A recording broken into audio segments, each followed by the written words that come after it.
আসসালামু আলাইকুম। মুম্বাইয়ের ব্যস্ত একটি এলাকা, সবাই এখানে সকালে ছুটে যায় জীবিকার সন্ধানে আর ফিরে আসে রাতে। এই শহরে কিছু এলাকায় গভীর রাতে সেজেগুজে রাস্তায় বের হয় কিছু মানুষ।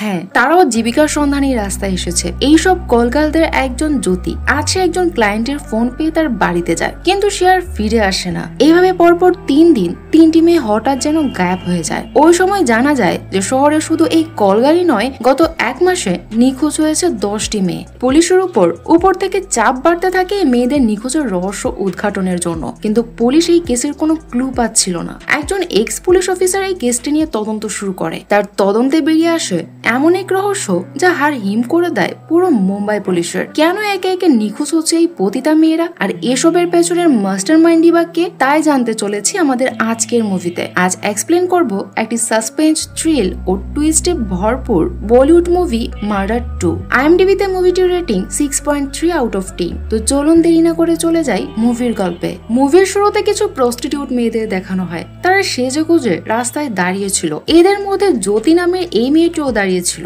কিছুক্ষণ পর একটি গাড়ি তার সামনে থামলে জ্যোতি সেটিতে করে চলে যায়। তখন আমাদের দেখানো হয় একজন মহিলা জ্যোতিকে বাড়িতে নিয়ে এসেছে তার মনোরঞ্জনের জন্য। এখানে মহিলার চেহারা স্পষ্ট দেখানো হয় না, একটু পরেই আমরা তার পরিচয় জানবো। জ্যোতি মহিলাটিকে নিজে ইমপ্রেস করার চেষ্টা করছিল। কিছুক্ষণ পর হঠাৎ মহিলাটি একটি ধারালো ছুরি দিয়ে জ্যোতিকে আঘাত করে আর নৃশংসভাবে জ্যোতিকে খুন করে। জ্যোতির চিৎকার শুনে সে যেন এক পৈশাচিক আনন্দ পাচ্ছিল। তার কষ্টের আর্তনাদ সে রেকর্ড করে রাখে। সিনটি এখানেই কাট হয় আর সিন চলে যায় এক কবরস্থানে।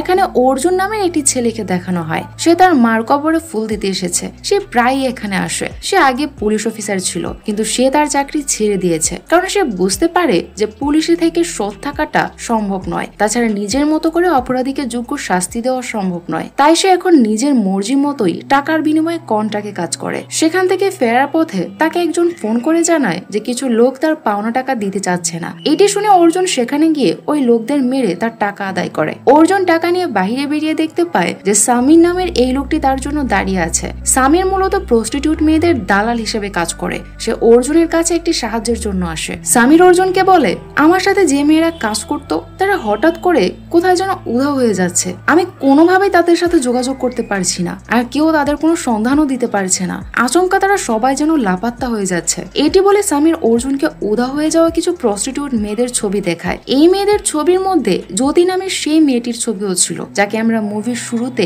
এক মহিলার হাতে খুন হতে দেখেছিলাম। সামির অর্জুনকে বলে, তুমি আমাকে সাহায্য করো। মেয়েরা সব কোথায় যাচ্ছে আর তাদের উধাওই বা কে করছে, তুমি আমাকে তার সন্ধান দাও, তা না হলে আমার ব্যবসায় লাল বাতি জ্বলে যাবে। অর্জুন বলে, তুমি চিন্তা করো না, আমি দেখছি ব্যাপারটা, তবে আমাকে এর জন্য 5 লাখ টাকা দিতে হবে আর 2 লাখ অ্যাডভান্স। আমিও এখন নিজেকে ছাড়া কাউকে বিশ্বাস করি না। সামির অর্জুনের কথা মতো তাকে 2 লাখ টাকা অ্যাডভান্স দিয়ে দেয় আর বাকি টাকা কাজ হবার পরে দেবে। এরপর অর্জুন একটি চার্চে যায়। চার্চের অনাথ বাচ্চাদের সে অনেক ভালোবাসে, কারণ সে নিজেও অনাথ, তাই সে তাদের দেখাশোনার দায়িত্ব নিয়েছে। তখন চার্চের সিস্টার আসলে অর্জুন সামিরের কাছ থেকে একটু আগে নেওয়া 2 লাখ টাকা পুরোটাই সিস্টারকে দিয়ে দেয়। সিস্টার তাকে চার্চের ভেতরে যেতে বলে অর্জুন যেতে রাজি হয় না, কারণ তার মা বাবার মৃত্যুর পর তার এই ঈশ্বরের উপর থেকে বিশ্বাস উঠে গেছে। মানে সে এখন নাস্তিকের মতো জীবনযাপন করছে। পরের সিনে অর্জুনের গার্লফ্রেন্ড প্রিয়াকে দেখানো হয়। প্রিয়া পেশায় একজন মডেল আর সেও অনাথ। তারা দুজন 3 বছর ধরে একসাথে থাকলেও একে অপরকে ভালোবাসার কথা বলতে পারেনি। তবে প্রিয়া অর্জুনের প্রতি বেশি দুর্বল ছিল। অর্জুন প্রিয়ার সাথে দেখা করতে আসলে প্রিয়া অর্জুনকে বলে, আচ্ছা আমাকে কি তুমি ভালোবাসো নাকি শুধুই প্রয়োজন মনে করো? অর্জুন বলে, তুমি আমার অভ্যাস। এটি শুনে প্রিয়ার মন খারাপ হয়ে যায়, কারণ সে ভেবেছিল যে অর্জুন তাকে ভালোবাসে। চলে যাবার সময় অর্জুন প্রিয়াকে কিছু টাকা দিয়ে বলে, রেখে দাও, তোমার কাজে লাগবে। প্রিয়া বলে, লাগবে না, দরকার নেই আমার তোমার টাকার, তোমার সাহায্য ছাড়াও আমি চলতে পারি। এটি শুনে অর্জুন মুচকি হেসে বলে, রেখে দাও, নয়তো আমাকে আর দেখতে পাবে না। প্রিয়া তখন টাকাটা রেখে দেয়, কারণ তার নিজেরও এই মুহূর্তে টাকার দরকার ছিল। কিন্তু অর্জুনকে তা বলার আগেই সে তা বুঝতে পারে। সেখান থেকে অর্জুন এই ড্রাইভারের সাথে দেখা করতে যায়। এই ড্রাইভারের ট্যাক্সিতেই জ্যোতি লাস্ট বার উঠেছিল। ড্রাইভার তাকে সেই জায়গা দেখিয়ে দেয় যেখানে সে জ্যোতিকে ড্রপ করেছিল।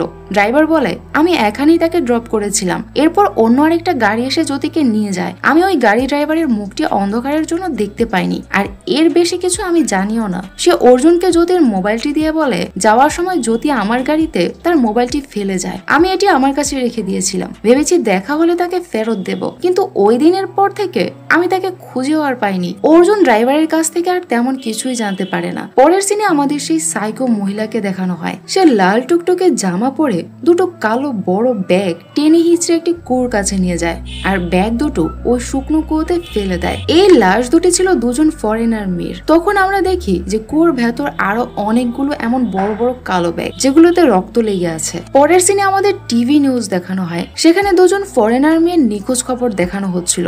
তাদের মিসিং নিয়ে পুলিশ অফিসাররা অনেক চাপের মধ্যে ছিল, কারণ মেয়ে দুটির পরিবার খুবই পাওয়ারফুল ছিল, তাই পুলিশের উপর প্রেসার ছিল দ্রুত মেয়ে দুটি খোঁজার জন্য। পুলিশ কমিশনার সুরেশ জানায় যে তাদের টিম কাজে লেগে পড়েছে, তারা দ্রুত তাদের খুঁজে বের করবে। এই নিউজ দেখে অর্জুন সামিরের সাথে দেখা করে। সে সামিরকে বলে আমাদের অন্যভাবে ওই ক্রিমিনাল পর্যন্ত পৌঁছাতে হবে, যে মেয়েদের উধাও করছে তাকে ধরার জন্য আমাদের ফাঁদ পাততে হবে। তুমি আরো প্রস্টিটিউট মেয়েকে কাজে পাঠাও। সামির বলে কি বলছো তুমি, পাগল হলে নাকি? বিপদ জেনেও সেখানে তাদের পাঠাতে বলছো? আর তাছাড়াও এই ঘটনার পর কোনো মেয়ে এখন কাজ করতে চাচ্ছে না, আগে জীবন বাঁচাতে হবে। অর্জুন বলে টাকা দাও বেশি করে, বেশি টাকা দিলে ঠিকই কাজ করবে, আর তারপরই আমরা আসল কালপ্রিটকে ধরতে পারবো। মেয়েদের উপর নজর রাখবে, কোন মেয়ে কোথায় যাচ্ছে তার পুরো ডিটেলস আমাকে জানাবে। সামির কিছু একটা ভেবে অর্জুনের কথায় রাজি হয়ে যায়। পরের সিনে রেশমা নামের এই মেয়েটিকে দেখানো হয়। সে গ্রাম থেকে এখানে পড়াশোনা করতে এসেছে। তাদের অর্থনৈতিক অবস্থা খুবই খারাপ। তার ছোটবেলায় তার বাবা মারা গেছে। গ্রামে এখন তার মা ও তার দুই ছোট বোন থাকে। সে শহরে অনেক স্বপ্ন নিয়ে এসেছে, কিন্তু অর্থের অভাবে তার পড়াশোনা সে রেগুলার করতে পারছিল না। তাছাড়া গ্রামে তার মা বোনদের অবস্থাও খারাপ ছিল, ঋণের বোঝা পাহাড় সমান হয়ে গিয়েছিল। তার মা রেশমাকে ফোন দিলে রেশমা তার মাকে বলে যে মা, আমি এখানে একটা ভালো চাকরি পেয়ে গেছি, স্যালারিও খুব ভালো, তুমি আর চিন্তা করো না, আমি সব ঋণ পরিশোধ করে দেব, আর দুই বোনকেও পড়াশোনা করাবো। রেশমার মা এই কথা শুনে আনন্দে কান্না করতে থাকে। রেশমা তার মায়ের সাথে কথা শেষে কল কেটে দিয়ে অসহায়ের মতো কান্না করতে থাকে। তখন আমরা জানতে পারি যে রেশমা ভালো কোনো জব পায়নি, বরং প্রতিদাবৃত্তির কাজ বেছে নিয়েছে, কারণ সে হোস্টেল ভাড়াও ঠিক মতো দিতে পারছিল না। সে এক প্রকার অসহায় হয়ে এই পথ বেছে নিয়েছে। এসব ভেবে সে কান্নায় ভেঙে পড়ে। পরদিন ক্রিসমাসের রাতে অর্জুন প্রিয়ার সাথে দেখা করতে আসলে প্রিয়া অর্জুনকে রিকোয়েস্ট করে যে আজ এখানেই তার সাথে ক্রিসমাস সেলিব্রেশন করতে। অর্জুনও তার কথায় রাজি হয়। তখন হঠাৎ তার জ্যাকেটের পকেটে জ্যোতির মোবাইল দেখে সে সিদ্ধান্ত পাল্টে ফেলে আর প্রিয়ার বাসা থেকে বের হয়ে যায়। গাড়ি চালাতে চালাতে অর্জুন তার পুলিশ অফিসার ফ্রেন্ড সাদাতকে ফোন করে। সাদাত তখন মিডিয়া সামলাতে ভীষণ ব্যস্ত ছিল, কারণ দুজন ফরেনার মেয়ে নিখোঁজের জন্য উত্তেজনা সৃষ্টি হলে পুরো মিডিয়ার লোক পুলিশ স্টেশন ঘেরাও করে রেখেছে। অর্জুন সাদাতকে বলে যে আমার একটি জায়গার ডিটেলস এখনই দরকার, কিন্তু সাদাত এতটাই ব্যস্ত ছিল যে সে বলে যে প্লিজ এখন পরিস্থিতি সামাল দিয়ে তোমাকে হেল্প করা আমার পক্ষে সম্ভব নয়, আমি পরে দেখছি। এটি বলে সে ফোন রেখে দেয়। অন্যদিকে রেশমাকে দেখানো হয়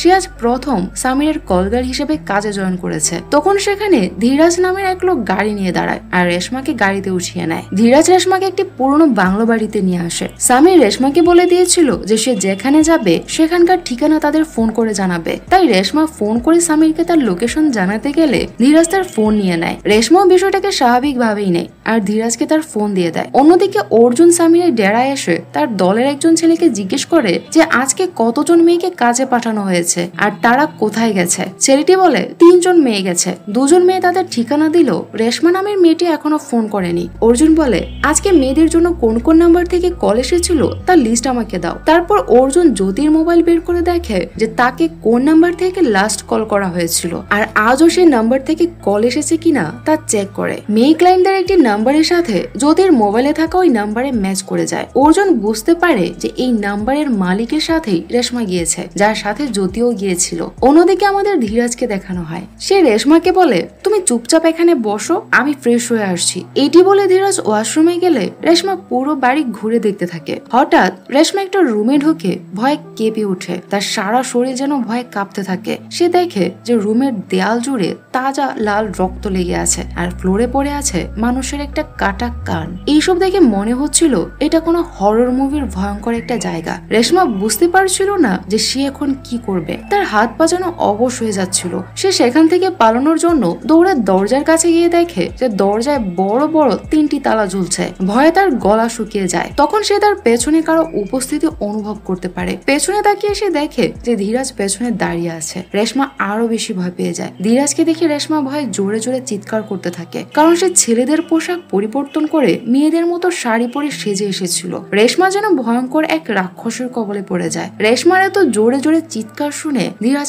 একদম স্বাভাবিক ছিল। তার হাবভাব এমন ছিল যেন সে কোনো রোমান্টিক গান শুনছে। ভয় পেয়ে যাওয়া রেশমার চিৎকার শুনে সে যেন পৈশাচিক এক আনন্দ পাচ্ছিল। অন্যদিকে অর্জুন বারবার রেশমার মোবাইলে কল করেও তাকে পাচ্ছিল না। তার টেনশন বাড়তে থাকে। এদিকে ধীরাজ রেশমাকে অমানবিক ভাবে টর্চার করতে থাকে। সে রেশমার হাত পা বেঁধে তার সামনে একটা টেপ রেকর্ডার রেখে তাকে জোরে জোরে চিৎকার করতে বলে, আর সে চিৎকার রেকর্ডারে রেকর্ড করছিল। রেশমা ভয়ে চিৎকার করতে থাকে আর ধীরাজের কাছে আকুতি মিনতি করতে থাকে তাকে ছেড়ে দেওয়ার জন্য। রেশমা বলে, গ্রামে আমার মা আর বোন আছে, আমি ছাড়া তাদের দেখার মতো আর কেউ নেই। আমি অভাবে বাধ্য হয়ে এই কাজে এসেছি। আমাকে ছাড়া আমার মা বোনরাও মারা যাবে। প্লিজ আমাকে ছেড়ে দাও। আমি তোমার কথা কাউকে বলবো না। আমি শুধু আমার মা বোনদের কাছে চলে যাব। কিন্তু ধীরাজের কাছে তো রেশমার এই আকুতি মিনতি আরো বেশি মজা লাগছিল। তার মনে দয়া মায়া বলে কিছুই ছিল না, আছে শুধু অমানবিকতা আর নৃশংসতা। ধীরাজ রেশমাকে বিভিন্নভাবে টর্চার করে কষ্ট দিচ্ছিল আর পৈশাচিক আনন্দ পাচ্ছিল। সে একটা হাতুড়ি দিয়ে রেশমাকে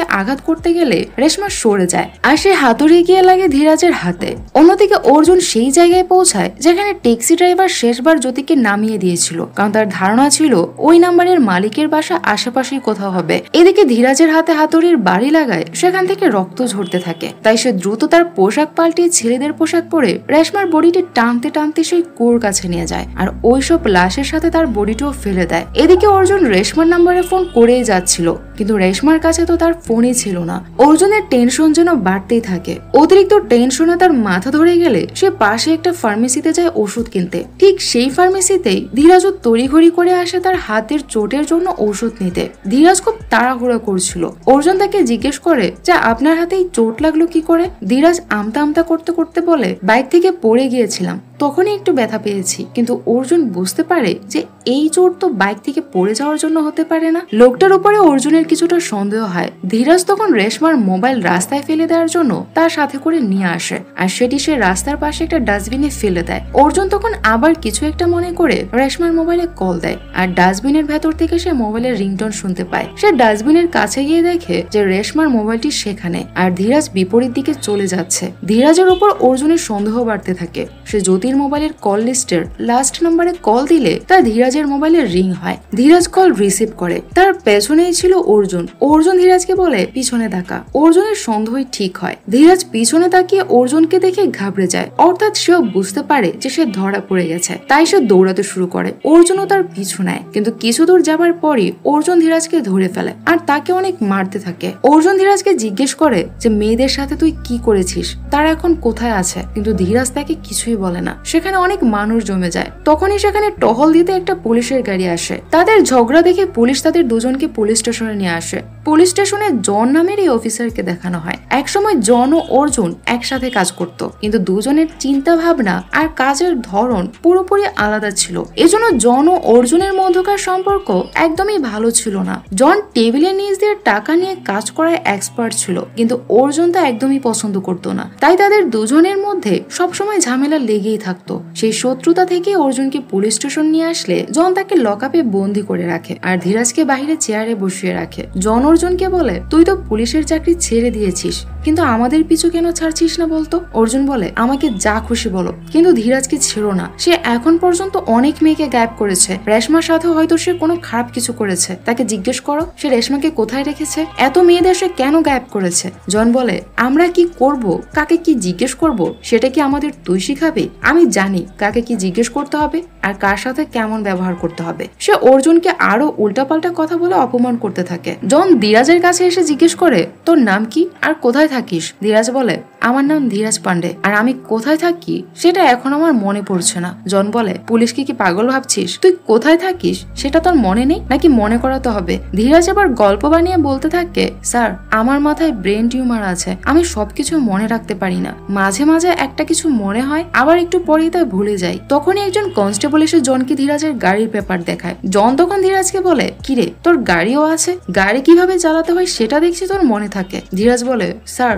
এটা আমার আঙ্কেলের গাড়ি, আমি তার কাছ থেকেই গাড়ি চালানো শিখেছিলাম।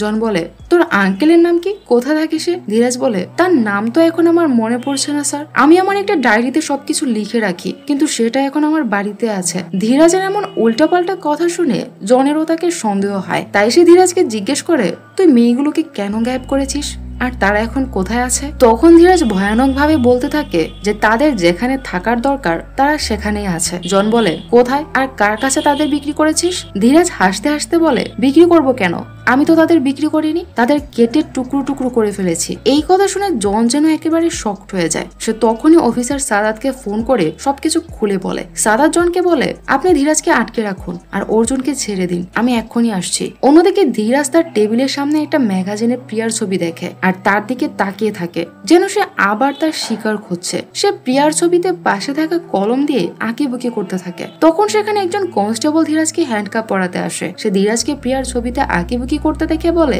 এর দিকে তাকাস না, এ অর্জুন স্যারের গার্লফ্রেন্ড। এইটা শুনে ধীরাজ এক রহস্যজনক হাসি দেয়। কনস্টেবল ধীরাজকে হ্যান্ডকাপ পরিয়ে চলে গেলে ধীরাজ প্রিয়ার ছবির অংশটুকু ম্যাগাজিন থেকে ছিঁড়ে তার কাছে রেখে দেয়। অন্যদিকে জন অর্জুনের কাছে এসে একজন কনস্টেবলকে বলে তাকে ছেড়ে দিতে। জন অর্জুনকে বিভিন্ন উল্টাপাল্টা কথা বলতে থাকে। অর্জুন তার কথার জবাব দিলে জন রাগে লকআপের ভেতর যায় অর্জুনকে মারতে। তখন দুজনের মধ্যে হাতাপাই শুরু হয়ে যায়। তখনই সেখানে সাদাত চলে আসে। সে দুজনের ঝগড়া থামিয়ে দিয়ে বলে, আপনারা নিজেরাই এভাবে কেন হাঙ্গামা শুরু করে দিয়েছেন? তাদের চিৎকার চেঁচামেচি শুনে পুলিশ কমিশনার সুরেশ তাদের থামিয়ে দিয়ে সাদাতকে তার কেবিনে দেখা করতে বলে। সাদাত সুরেশের কেবিনে গেলে সুরেশ বলে, তুমি ধীরাজের কনফেশন রেডি করো আর ধীরাজের বিরুদ্ধে প্রমাণ বের করো, কারণ কোনো প্রমাণ ছাড়া সন্দেহের বসে ধীরাজকে আমরা বেশিক্ষণ আটকে রাখতে পারবো না। আর খেয়াল রেখো এই বিষয়টা যেন বাইরে কোনোভাবে লিক না হয়। আমাদের আপাতত গোপনে এটা ইনভেস্টিগেশন করতে হবে, কারণ উপর মহল থেকে আদেশ আছে যে মেয়েদের নিখোঁজের ব্যাপারটা যেন মিডিয়ার কাছে না যায়, কারণ তারা এই বিষয়ে এখন জেনে গেলে আমাদের পক্ষে কোনো পদক্ষেপ নেওয়া অনেক কঠিন হয়ে যাবে। তাছাড়া শহরেও আতঙ্ক ছড়িয়ে পড়বে, তাই যা করবে খুব সাবধানে করবে, যেন কোনো নতুন সমস্যা না সৃষ্টি হয়। সাদাতকে এসব বলে সুরেশ সেখান থেকে চলে যায়। এদিকে অর্জুন আর জন কথা কাটাকাটির এক পর্যায়ে আবার ঝগড়া শুরু করে দেয়। সাদাত সেখানে এসে তাদের ঝগড়া থামিয়ে অর্জুনকে টেনে কিছুটা দূরে নিয়ে গিয়ে বলে, তুমি প্লিজ এক রাতের জন্য আবার আগের পুলিশ অর্জুন হয়ে যাও আর ধীরাজের ব্যাপারে সব প্রমাণ খুঁজে বের করো। সামনে নিউ ইয়ার উদযাপন শেষ হবার আগে আমরা কিছুই করতে পারবো না। উপর মহল থেকে আমাদের নিষেধাজ্ঞা আছে যে এই সময় শহরে আতঙ্ক ছড়াবে এমন কোন নিউজ যেন আমরা না প্রকাশ করি। আমাদের হাত পা বাঁধা। এখন যদি কেউ কিছু করতে পারে তা একমাত্র তুমি, তবে যাই করো না কেন খুব সাবধানে করতে হবে। এরপর সাদা ধীরাজকে জিজ্ঞাসাবাদ রুমে নিয়ে গিয়ে জিজ্ঞাসাবাদ শুরু করে। সে ধীরাজকে বলে, তুমি এই পর্যন্ত 7 জন মেয়েকে তুলে নিয়ে গিয়েছো, তুমি কি করেছো তাদের সাথে? ধীরাজ শান্ত গলায় বলে, আমি তাদের খুন করেছি আর তারপর তাদের বডির টুকরো টুকরো করে কেটে ফেলেছি। এই কথা শুনে সাদাত বলে, তুমি যাদের খুন করেছো তাদের সবাই কি কলগার? তুমি কেন শুধু কলগারদেরকেই খুন করছো? ধীরাজ বলে, শুধু কলগার নয়, সব মেয়েদেরকে আমি খুন করেছি। মেয়েদেরকে খুন করে আমি আনন্দ পাই, তাদের মৃত্যুর যন্ত্রণা ও আর্তনাদ শুনলে আমি শান্তি পাই। এরপর সাদাত তাকে বলে, মেয়েদের মৃত্যুর পর তাদের বডি তুমি কোথায় রাখো? ধীরাজ বলে, বডিগুলো টুকরো টুকরো করে আমি সেগুলো নানা জায়গায় ফেলে দেই। কিছু অংশ ডাস্টবিনে, কিছু অংশ ড্রেনে, আবার কিছু অংশ মাটিতে পুঁতে দেই। তাদের হাত পা মাথা আলাদা আলাদা জায়গায় ফেলে দেই যাতে কেউ তাদের চিনতে না পারে। তাদের বডি টুকরো টুকরো করার সময় আমার অনেক আনন্দ হয়। সাদাত বলে, এত বড় অন্যায় করার পরও তুমি ধরা পড়োনি কেন? ধীরাজ বলে, আপনারা তো আমার বিরুদ্ধে কোনো প্রমাণই পাননি আর আজকেও আমাকে আটকে রাখতে পারবেন না, কারণ আমাকে আটকে রাখার সাধ্য কারো নেই। এদিকে অর্জুন পুলিশ স্টেশন থেকে সোজা সামিরের ডেরায় যায়। সামিরের অ্যাসিস্ট্যান্টের কাছ থেকে অর্জুন জানতে পারে যে ধীরাজের নাম্বার থেকে ফোন দিয়ে এ পর্যন্ত 3 জন মেয়েকে ডাকা হয়েছিল। তারা 3 জন মেয়েকে সেখানে পাঠিয়েছিল যাদের সবাই গায়েব। এরপর অর্জুন তার কাছে এই 3 জনের ছবি চায়। ছেলেটি অর্জুনকে প্রথম 2 জন অর্থাৎ জ্যোতি ও সোনিয়ার ছবি দিতে পারে। তার কাছে রেশমার কোনো ছবি ছিল না, কারণ সে আজকে এখানে জয়েন করেছিল। তবে তার কাছে রেশমার হোস্টেলের অ্যাড্রেস আছে। অর্জুন ছেলেটির কাছ থেকে রেশমার হোস্টেলের অ্যাড্রেস নিয়ে নেয়। সে রেশমার হোস্টেলে যায় তার ব্যাপারে খোঁজ নেওয়ার জন্য। রেশমার হোস্টেলের মিসের কাছ থেকে অর্জুন জানতে পারে যে রেশমার বয়স মাত্র 16 বছর। এই বয়সে নিজের পড়াশোনার খরচ, বাড়িতে মা বোনদের খরচ এইসব জোগানোর জন্য হয়তো রেশমা এই পথ বেছে নিয়েছে। তাছাড়া তাদের হোস্টেলের অন্য কোনো মেয়ে এসব কাজের সাথে জড়িত না। রেশমার হোস্টেল থেকে ফিরে অর্জুন আবার সামিরের ডেরায় যায়। সে সামির ভাইয়ের উপর অনেক রাগ দেখায় যে সে কিভাবে এত ছোট একটা মেয়েকে কাজে পাঠিয়েছে। সামির বলে, আমি কি ওকে জোর করে পাঠিয়েছি নাকি? সে নিজের ইচ্ছায় কাজের জন্য আমার কাছে এসেছিল, আর আমি পার্টির ফোন পেয়ে তাকে কাজে পাঠিয়ে দেই। এতে আমার কি দোষ বলতো? আর তুমিই তো বলেছিলে মেয়েদের বেশি টাকা লোভ দেখিয়ে তাদের কাজে পাঠাতে, যাতে তুমি এই রহস্য বের করতে পারো। এই সব তো তোমারই প্ল্যান ছিল। এটি শুনে অর্জুনের মাথায় যেন রক্ত উঠে যায়। তার মধ্যে প্রচন্ড অপরাধবোধ কাজ করতে থাকে। রাগে সে আবার পুলিশ স্টেশনে গিয়ে ধীরাজকে মারতে থাকে আর জিজ্ঞেস করতে থাকে যে রেশমা কোথায়। সাদা তখন সেখানে এসে অর্জুনকে ছাড়িয়ে বাইরে নিয়ে যায়। সে অর্জুনকে বলে, ধীরাজ একজন সাইকো। সে এই পর্যন্ত শুধু রেশমাকে নয়, অনেক মেয়েকে ফাঁদে ফেলে খুন করেছে। হয়তো রেশমাকেও সে মেরে ফেলেছে। কিন্তু অর্জুন এটা কোনোভাবেই মানতে পারছিল না। তার মনে হচ্ছিল যে রেশমা এখনো বেঁচে আছে। তখন আমরা দেখি যে রেশমাকেও ধীরাজ সেই জঙ্গলের কুয়োয় ফেলে দিয়েছিল, কিন্তু রেশমা তখনও মারা যায়নি। ধীরাজ তাকে মৃত ভেবে কুয়োয় ফেলে এসেছে। কুয়োর ভেতরে রেশমার জ্ঞান ফিরে আসে। তার আশেপাশে অনেকগুলো মেয়ের বস্তাবন্দি ডেড বডি পড়েছিল, কিন্তু কুয়োর ভেতরে ঘন অন্ধকার থাকায় সে এসব দেখতে পায় না। সে সাহায্যের জন্য চিৎকার করতে থাকে, কিন্তু কেউ তার চিৎকার শুনতে পায় না। এদিকে অর্জুন কোনো উপায় না পেয়ে একজন উকিলের কাছে যায়। সে জানতো যে ধীরাজের বিরুদ্ধে শক্ত কোনো প্রমাণ পুলিশের কাছে নেই, এজন্য তারা হয়তো ধীরাজকে ছেড়ে দিতে বাধ্য হবে। তাছাড়া উপর মহল থেকে ধীরাজকে ছেড়ে দেওয়ার জন্য অনেক প্রেশার আসছে। সে উকিলের কাছে জানতে চায় যে কোনোভাবে ধীরাজকে আটকে রাখা যায় কিনা। উকিল তাকে জানায় যে পুলিশের কাছে ধীরাজের বিরুদ্ধে কোনো প্রমাণ না থাকায় হয়তো আগামীকালই পুলিশ তাকে ছেড়ে দিতে পারে। তাকে আটকাতে হলে আজ রাতের মধ্যেই সলিড কোনো প্রমাণ জোগাড় করতে হবে। পুলিশ স্টেশনে একজন উকিল ধীরাজের সাথে দেখা করতে আসে। সে ধীরাজকে একটি মোবাইল দিয়ে বলে, নির্মলা পান্ডে তোমার সাথে কথা বলতে চায়। ধীরাজ ফোন রিসিভ করলে নির্মলা পান্ডে নামে এই হিজড়া সর্দার ধীরাজকে বলে, তুমি কোনো চিন্তা করো না, আমি তোমার শহরে আসছি, আগামীকালের মধ্যেই তোমার জামিন হয়ে যাবে। এটি শুনে ধীরাজ একটা শয়তানি হাসি দেয়। অন্যদিকে আমরা দেখি যে কুয়োর ভেতরে এখনো রেশমা সাহায্যের জন্য চিৎকার করছে। রেশমা বুঝতে পারে যে তাকে নিচু কোনো জায়গায় ফেলে দেওয়া হয়েছে। এখানে চিৎকার করে কোনো লাভ হবে না, কেউ শুনতে পাবে না। সে ঝুলে থাকা গাছের শিকড় ধরে উপরে ওঠার চেষ্টা করে, কিন্তু শিকড় ছিঁড়ে সে আবার নিচে পড়ে যায়। আশেপাশে একটু খোঁজাখুঁজির পর সে একটি লাইটার খুঁজে পায়। লাইটার জ্বালিয়ে চারপাশটা দেখে রেশমা একটি টানেলের মতো গর্ত দেখতে পায়। এতে সে কিছুটা আশার আলো দেখতে পায়। অর্জুন ধীরাজের পকেট থেকে পাওয়া আই কার্ড থেকে ধীরাজের ঠিকানা জানতে পেরে সে ধীরাজের বাড়িতে চলে যায়। সে ধীরাজের বাড়িতে গিয়ে জানতে পারে যে বাড়িতে ধীরাজের বাবা মা ও তার স্ত্রী থাকে। ছোটবেলা থেকে ধীরাজ একটু পাগলাটে টাইপের ছিল। তারা ভেবেছিল যে বিয়ে করিয়ে দিলে হয়তো সে ভালো হয়ে যাবে, কিন্তু বিয়ের পর সে তার স্ত্রীকে এত অত্যাচার করেছে যে মেয়েটি শেষে পাগল হয়ে যায়। এই জন্য ধীরাজের বাবা ধীরাজকে বাড়ি থেকে বের করে দিয়েছে, আর সে ধীরাজের স্ত্রীকে বাড়িতে রেখে চিকিৎসা করাচ্ছে। ধীরাজের বাবা মা তাকে জানায় যে ধীরাজের সাথে তাদের কোনো যোগাযোগ বা সম্পর্ক নেই। এরপর অর্জুন আরেকজন লোকের কাছে যায়। এই লোকটিও সামির ভাইয়ের মতো কলগাল সাপ্লাই দিত। ওই লোকের সাথে কথা বলে অর্জুন জানতে পারে যে কয়েক মাস আগে সে সামিরা নামের একটি মেয়েকে ধীরাজের কাছে পাঠিয়েছিল, কিন্তু ধীরাজ তাকে অনেক মেরেছিল। এই জন্য সে এরপর থেকে আর কাজে আসেনি। ওই লোকের কাছ থেকে সামিরার ছবি ও ঠিকানা নিয়ে অর্জুন সামিরার সাথে দেখা করতে যায়। সামিরা অর্জুনকে বলে, স্যার ওই লোকটি পুরুষ নয়, একটা হিজড়া। আমি তার বাসায় গেলে প্রথমে সে আমাকে জামা কাপড় খুলে নাচ করতে বলে। আমি তার কথা মতোই নাচ করতে থাকি। হঠাৎ সে আমাকে অনেক মারতে শুরু করে। আমি অনেক কষ্টে সেখান থেকে পালিয়ে আসতে পেরেছিলাম। সে আমাকে এত মেরেছিল যে আমি কয়েক মাস কোনো কাজই করতে পারিনি। এইসব শুনে অর্জুন বলে, তুমি পুলিশের কাছে যাওনি কেন? সামিরা হেসে বলে, স্যার একজন কলগালের কথা কে বিশ্বাস করবে বলুন তো? সামিরার কাছ থেকে অর্জুন তার বাড়িতে ফিরে দেখে যে দরজার বাহিরে প্রিয়া বসে আছে। সে ড্রিঙ্ক করে মাতাল অবস্থায় ছিল। প্রিয়া অর্জুনকে বলে, আমি তোমাকে অনেক ভালোবাসি, কিন্তু তুমি আমাকে ভালোবাসো কিনা আমি এখনো জানি না। তুমি আমাকে বলো অন্য কাউকে খুঁজে নিতে, আবার আমাকে ছেড়েও দিচ্ছ না। তুমি কি চাও বলো তো? অর্জুন এসব শুনে বলে, আমি কি চাই তা আমি নিজেও জানি না। ছোটবেলায় অভাবের কষ্ট সহ্য করতে না পেরে আমার মা ও বোন আত্মহত্যা করে, সেই সুখ সহ্য করতে না পেরে আমার বাবাও আত্মহত্যা করে। আমাকে আমার ভাগ্যের উপর ছেড়ে দিয়ে তারা সবাই চলে গেছে। আমি তো নিজেই অন্ধকারে পড়ে আছি। আমি তোমাকে আমার জীবনের সাথে কিভাবে জড়াবো? তার উপর আমার জন্য অন্য আরেকটি মেয়ে বিপদে পড়েছে। তাকে বাঁচাতে না পারলে হয়তো তার পরিবারের অবস্থা আমার মতো হবে। এজন্য আমি তাকে খুঁজে বেড়াচ্ছি। ভালো হয় তুমি এখান থেকে চলে যাও। এইসব শুনে প্রিয়া অনেক হতাশ হয়ে যায় আর সে কোনো কথা না বলে সেখান থেকে চলে যায়। এরপর অর্জুন ধীরাজের সিম কার্ড কেনার সময় দেয়া অ্যাড্রেসে যায়। সেখানে গিয়ে অর্জুন জানতে পারে যে এখানে মোহন নামের একটি ছেলে থাকে। ধীরাজের নাম শুনেই মোহন সেখান থেকে পালানোর চেষ্টা করে, কিন্তু অর্জুন তাকে ধরে ফেলে। এরপর মোহন অর্জুনকে জানায় যে 2 বছর আগে ধীরাজ ও মোহন একজন শেঠের মূর্তি বানানোর কাজ করত। তারা সেখানে বিভিন্ন দেবদেবীর মূর্তি বানাতো। তখন ধীরাজ একদম ঠিক ছিল, কিন্তু হঠাৎ জানি না ধীরাজের কি হয়ে যায়, সে দেবদেবীর মূর্তি বানানো বাদ দিয়ে শয়তান ও রাক্ষসের মূর্তি বানানো শুরু করে। এতে শেঠ অনেক রাগ করে আর ধীরাজকে গালিগালাজ করে। এতে ধীরাজ রেগে গিয়ে হাতুড়ি দিয়ে শেঠের মাথায় আঘাত করে তাকে মেরে ফেলে।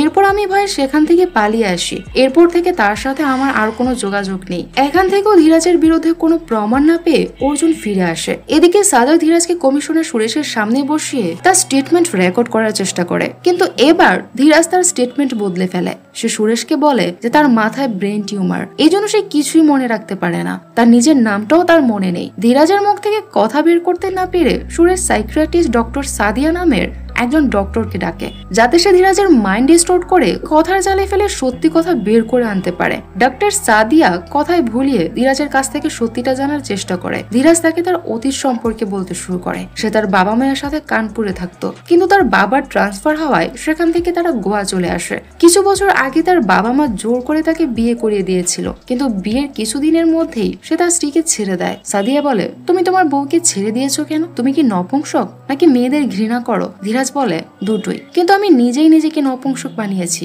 একদিন রাতে দেবী আমার কাছে এসেছিল, সে আমাকে নপুংসক হতে বলেছিল। এজন্য আমি একদিন মন্দিরে গিয়ে নিজেই নিজের পেনিস কেটে ফেলি। তারপর আমি নির্মলা পান্ডের ডেরায় গিয়ে তার সাথে দেখা করি। আমি তাকে বলি যে আমিও তোমাদের মতো, আমাকে তোমাদের দলে নিয়ে নাও। নির্মলা পান্ডে তখন আমাকে তাদের দলে নিয়ে নেয়। ডাক্তার সাদিয়া ধীরাজের মুখ থেকে আরো কথা বের করার জন্য তার ইগোতে হার্ট করে কথা বললে ধীরাজ সাদিয়ার উপর অ্যাটাক করে বসে। এতে সাদিয়া কিছুটা আহত হয়। সুরেশ ও কয়েকজন কনস্টেবল এসে তখন ধীরাজকে ছাড়িয়ে নিয়ে যায়। এদিকে কুয়োর ভেতর রেশমা লাইটার জ্বালিয়ে চারদিকে এত এত লাশ দেখে অনেক ভয় পেয়ে যায়। সে কুয়োর ভেতরে সুড়ঙ্গের মধ্য দিয়ে চলতে শুরু করে। অনেকক্ষণ চলার পর অবশেষে সে কুয়োর বাহিরে আসতে সক্ষম হয়। অন্যদিকে পরদিন ধীরাজকে ছাড়াতে নির্মলা পান্ডে পুলিশ স্টেশন আসে। সে সুরেশকে বলে ধীরাজকে ছেড়ে দিতে, কিন্তু সুরেশ কিছুতেই ধীরাজকে ছাড়বে না। এই নিয়ে নির্মলা পান্ডের সাথে সুরেশের কথা কাটাকাটি হয়, কিন্তু তখনই সুরেশের কাছে ফোন আসে, আর ফোন করেছে স্বয়ং সিএম। সিএম সুরেশকে বলে ধীরাজকে ছেড়ে দিতে। বাধ্য হয়ে এবার তাকে ধীরাজকে ছেড়ে দিতে হয়। সুরেশ জানতো যে নির্মলা পান্ডের পেছনে অনেক বড় বড় রাঘব বোয়ালরা আছে, কিন্তু তার হাত যে সিএম পর্যন্ত তা সে ভাবতেও পারেনি। সাদাতে এই নিউজটি দ্রুত অর্জুনকে জানিয়ে দেয়। সে আরো বলে যে নির্মলা পান্ডে ধীরাজকে নিয়ে চলে গেছে। সে জন ও আরো 2 জন কনস্টেবলকে তাদের পেছনে লাগিয়ে দিয়েছে ধীরাজের উপর নজর রাখার জন্য। এদিকে রেশমা কুয়ো থেকে বেরিয়ে দেখে যে সে একটি জঙ্গলের ভেতরে আছে। জঙ্গলে সে কোন পথে কোথায় যাবে কিছু বুঝতে পারছিল না। আরো কিছু দূর যাবার পর সে একটি মন্দির দেখতে পায়। আশ্রয়ের আশায় সে মন্দিরে যায়। মন্দিরে গিয়ে মন্দিরের পুরোহিতের কাছে সে সাহায্য চায়। এদিকে ধীরাজ পুলিশ স্টেশন থেকে বেরিয়ে নির্মলা পান্ডেকে বলে যে সে মন্দিরে যাবে। নির্মলা পান্ডে নিজের টাকায় মন্দিরটি এখানে স্থাপন করেছে। নির্মলা পান্ডে ধীরাজকে সাথে নিয়ে মন্দিরে ঢুকে যায়। জন ও আরো 2 জন কনস্টেবল যারা ধীরাজকে ফলো করছিল, তারা মন্দিরের থেকে কিছু দূরে গাড়িতে বসে অপেক্ষা করতে থাকে। ওই সময় অর্জুন জনকে ফোন দিয়ে তাদের লোকেশন জানতে চায়। জন অর্জুনকে জানায় যে তারা জঙ্গলের ভেতরে মন্দিরের কাছে আছে। অর্জুন তখনই বেরিয়ে পড়ে সেই মন্দিরে যাওয়ার জন্য। তখন আমরা জানতে পারি যে এটি সেই মন্দির যেখানে রেশমা কিছুক্ষণ আগে আশ্রয় নিয়েছিল। ধীরাজ ও নির্মলা পান্ডে মন্দিরে আসলে পুরোহিত তাদেরকে বলে যে একটি মেয়ে মন্দিরে আশ্রয় নিয়েছে। কেউ একজন তাকে অনেক মেরে কুয়ো ফেলে দিয়েছিল, সেখান থেকে কোনো মতে সে বেঁচে এসেছে। এটি শুনে ধীরাজ বুঝে যায় যে এটা তার শিকার রেশমা। সে পুরোহিতকে জিজ্ঞেস করে যে মেয়েটি কোথায় আছে। পুরোহিত বলে,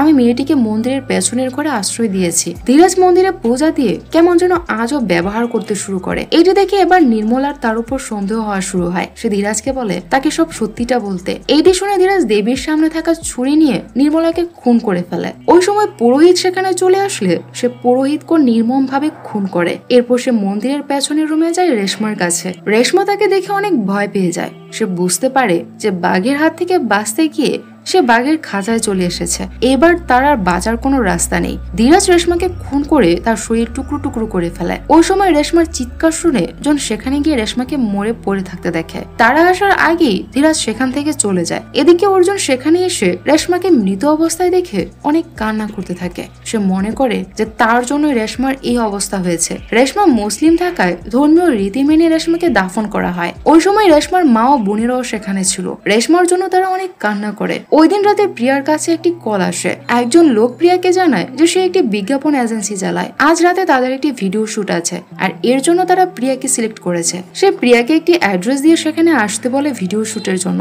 প্রিয়া তার কথা মতো সেখানে আসতে রাজি হয়। ওইদিকে রেশমার দাফন কাফনের পর অর্জুন নিজের অপরাধ বোধ থেকে বের হতে পারছিল না। সে আবার সেই মন্দিরে যায়। মন্দিরের মূর্তিটি দেখে অর্জুনের মনে পড়ে যে মোহন তাকে বলেছিল ধীরাজ মূর্তি বানাতে পারে। তার আরো মনে পড়ে যে সে ধীরাজকে যেখান থেকে ধরেছিল তার পাশে একটি বাড়ির সামনে সে প্রায় একই রকম একটি মূর্তি দেখেছিল। সে ভাবে যে হতে পারে এটাই ধীরাজের বাড়ি। এই জন্য সে সেখানে যাওয়ার জন্য বেরিয়ে পড়ে। অন্যদিকে আমরা বুঝতে পারি যে প্রিয়াকে আসলে ফোন দিয়েছিল ধীরাজ। সে প্রিয়াকে তার নেক্সট টার্গেট বানাতে চেয়েছিল। এই জন্য সে তার বেশভূষা বদলে হিজড়াদের মতো সেজে অপেক্ষা করতে থাকে। কিন্তু প্রিয়া সেখানে আসার আগে অর্জুন সেখানে চলে আসে।